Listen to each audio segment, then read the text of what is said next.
दोस्तों, ये कहानी रहस्यों से भरी हुई है। हमने इस कहानी का और 4 भाग अपने चैनल पर अपलोड करके रखा है, आप जाकर देख लीजिए। फिर कहानी में आगे की ओर चलते हैं। मर्जीना एक कटोरा लेकर तेल लेने एक कुप्पे के पास पहुंची तो उसमें छुपे डाकू ने समझा कि सरदार आया है। उसने पूछा, समय हो गया है क्या सरदार? मर्जीना चौंक कर खड़ी हो गई, किंतु उसने अपने होशहवास दुरुस्त रखे। एक क्षण बाद भारी आवाज करके बोली, अभी नहीं। फिर वह सभी कुप्पों के पास गई जहां उससे वही सवाल किया गया और उसने वही जवाब दिया। सिर्फ एक कुप्पे में उसे ऊपर तक भरा हुआ तेल मिला। उसने जल्दी से तेल लेकर यखनी चढ़ाई, फिर बड़ी भट्टी में आग जलाकर उस पर घर की सबसे बड़ी देग रखी। फिर कई बार जाकर उसने कुप्पे का सारा तेल देग में डाल दिया। जब तेल खूब खौल गया तो उसने अंदाजे से डोई में खौलता तेल लेकर एक एक करके सभी कुप्पों में डाल दिया। वे डाकू सांस घुटने से पहले ही अधमरे थे। खौलता तेल ऊपर गिरा तो तड़प कर मर गए। उनकी चीखें भी तेज न निकली। यह सब करके मर्जीना यखनी तैयार करने लगी। आधी रात को डाकू सरदार ने कंकड़ियां फेंकनी शुरू की, लेकिन किसी कुप्पे में कोई हरकत नहीं हुई। हालांकि चांदनी में सब कुछ दिखाई दे रहा था। सरदार ने समझा कि डाकू सो गए हैं। वह झुंझलाता हुआ उठा। खामोशी से दरवाजा खोलकर वह अहाते के अंदर गया और कुप्पे में ठोकर मार कर डाकू को जगाना चाहा। फिर भी कोई हरकत न हुई तो उसने कुप्पे में झांक कर देखा। उसे तेल और जले हुए मांस की गंध आई। उसने कुप्पे का मुंह खोला तो अंदर जला और मरा हुआ साथी निकला। फिर वह दूसरे कुप्पों के पास गया। सभी में उसने यह हाल देखा कि डाकू जले और मरे पड़े हैं। उसने यह भी देखा कि तेल का कुप्पा खाली पड़ा है। वह समझ गया कि किसी ने उसी के तेल से उसके साथियों को मार डाला है। वह अपने भाग्य को कोसने लगा। कहाँ तो वह यह सोच कर आया था कि अली बाबा को मार कर अपना कोष सुरक्षित करे। यहाँ यह हो गया कि उसका पूरा दल ही खत्म हो गया। डाकू सरदार थोड़ी देर के लिए जड़वत होकर सिर पर हाथ धरे बैठा रहा। फिर उसने स्वयं को व्यवस्थित किया। उसके लिए अपनी जान बचाना जरूरी था। दल तो धीरे धीरे फिर बन जाता। वह दरवाजे को खोलकर नहीं जा सकता था क्योंकि उसमें ताला लगा हुआ था। इसलिए वह दीवार पर चढ़ा और बाहर सड़क पर कूद गया और भागता हुआ दूर जाकर कहीं छुप रहा। मर्जीना ने उसे अपने कमरे से निकलते, कुप्पों के पास जाते और फिर दीवार पर चढ़कर बाहर छलांग मारते देखा। उसने सोचा कि डाकुओं का दल तो समाप्त हुआ, लेकिन उनका सरदार बच रहा है। वह अकेला क्या कर लेगा? अकेला डाका भी नहीं डाल सकता। कम से कम उस रात को तो वह कुछ कर ही नहीं सकता था। इसलिए मर्जीना यखनी के नीचे की आंच निकालकर अपनी कोठरी में जाकर सो गई। अली बाबा अंधेरे में उठकर अब्दुल्ला को लेकर हम्माम चला गया। 2-3 घंटे के बाद लौटा तो देखा कि अहाते में खच्चर वैसे ही बंधे हैं और तेल के कुप्पे वैसे ही रखे हैं। उसने मर्जीना से कहा, क्या वह तेल का व्यापारी अभी सोकर नहीं उठा? उसे तो इस समय तक बाजार में होना चाहिए था। मर्जीना ने कहा, मालिक, भगवान आपकी लंबी उम्र करें। वह व्यापारी भाग गया।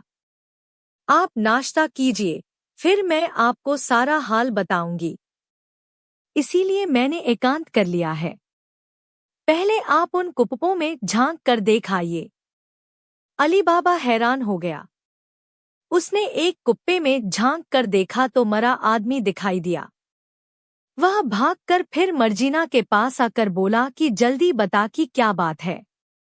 मर्जीना ने कहा कि आप इत्मीनान से बैठिए, मैं आपको पूरा हाल बताऊंगी। आपकी जान को कल रात बड़ा भारी खतरा पैदा हो गया था, किंतु ईश्वर की कृपा से वह खतरा टल गया है। फिर मर्जीना बोली, उन 38 कुप्पों में से सिर्फ एक में तेल था और बाकी में डाकू छुपे थे। वह व्यापारी उनका सरदार था। मुझे पिछले 4-5 दिनों से शक था कि कोई व्यक्ति आपका अनिष्ट करना चाहता है।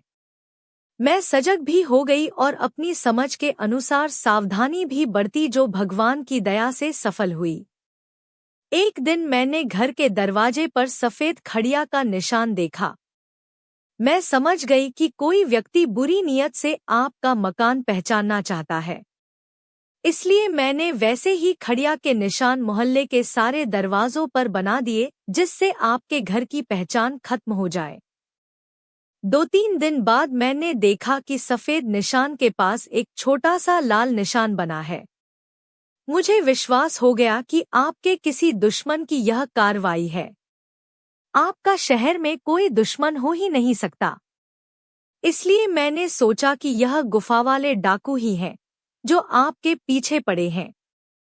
मैंने मोहल्ले के सारे घरों के दरवाजों पर सफेद निशानों के पास वैसे ही लाल निशान बना दिए। इस प्रकार एक बार फिर उन लोगों की योजना असफल हो गई।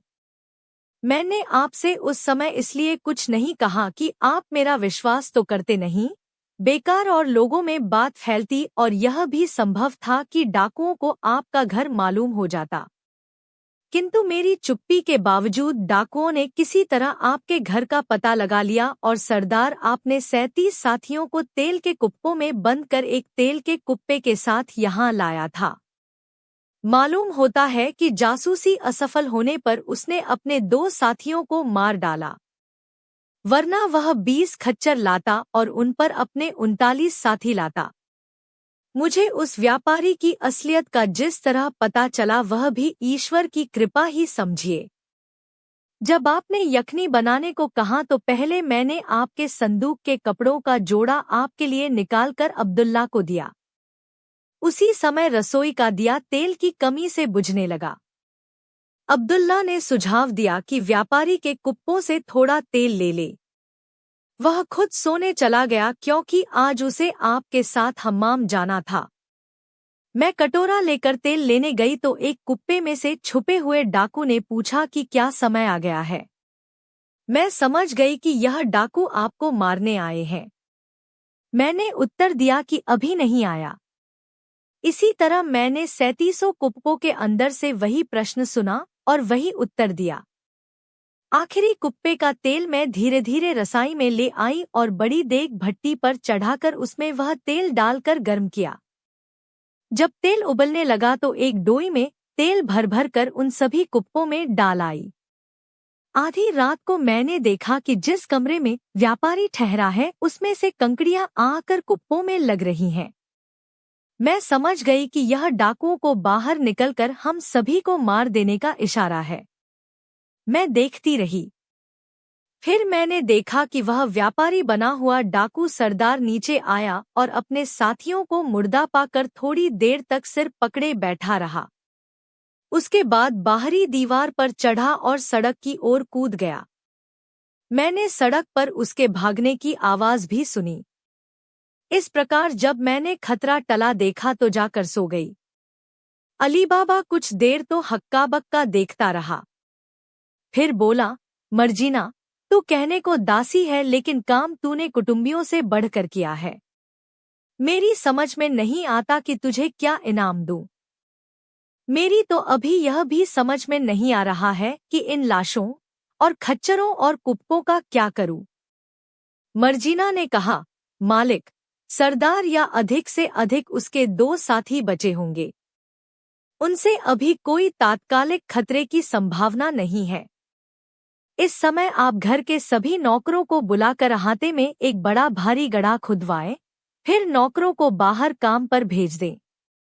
इसके बाद हम दोनों कुप्पों में से लाशें निकाल निकाल कर उस गड्ढे में भर दें और गड्ढे के ऊपर से मिट्टी डालकर दबा दें, ताकि गड्ढे का निशान भी न दिखाई दे।